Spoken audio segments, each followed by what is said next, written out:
So hello बच्चों, question देखिए क्या कह रहा है। Ball is thrown vertically upward with speed 20 meter per second. Draw a graph showing the velocity of the ball as a function of a time as it goes up and then comes down. देखिए, तो मान लो एक ball है हमारे पास और हमने इसे क्या किया है, उस डायरेक्शन में मूव किया है और एक पर्टिकुलर टाइम के बाद जब इसकी वेलोसिटी जीरो हो जाएगी और फिर से फॉल डाउन कर देगा। ठीक है ना, ये तो हमें पता है।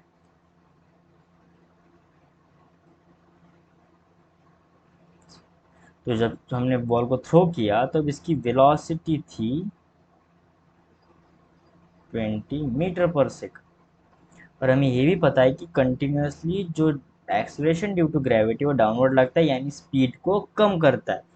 अगर स्पीड को कम करता है तभी यहाँ पे जाके क्या होता है, हमें वेलोसिटी ज़ीरो हो जाता है और फिर वेलोसिटी निगेटिवली ऐड होता हो चल जाता है, यानी नेगेटिव से ऐड हो जाता है। यानी हम ये कह सकते हैं यहाँ पे इसका वेलोसिटी का डायरेक्शन क्या होगा, अपोजिट होगा, यानी निगेटिव होगा इस डायरेक्शन में।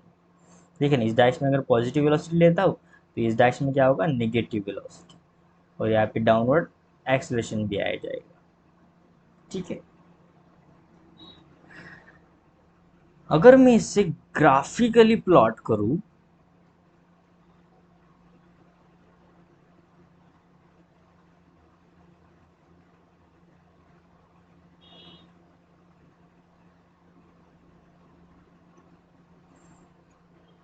तो ये रहा हमारा वेलोसिटी और ये रहा हमारा टाइम।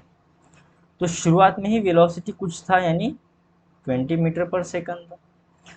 जैसे ही टाइम पास हो रहा है, एक्सेलरेशन ड्यू टू ग्रेविटी की वजह से धीरे धीरे धीरे धीरे वेलोसिटी कम होती जा रही, कम होती जा रही है, कम होती जा रही है, और एक ऐसा पॉइंट आया है जहाँ पे वेलोसिटी कितना है, ज़ीरो, यानी इस पॉइंट पे।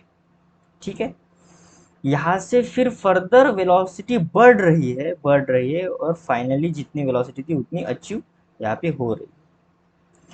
पर यहाँ पे जब वेलोसिटी बढ़ रही है तो वो निगेटिव टर्म में बढ़ रही है, क्योंकि डायरेक्शन क्या है, अपोजिट है। तो मैं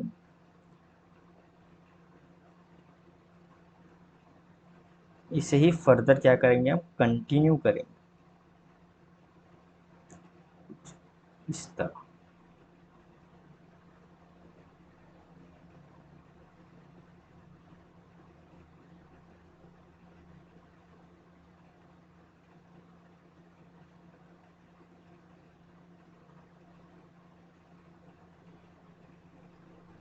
ठीक है,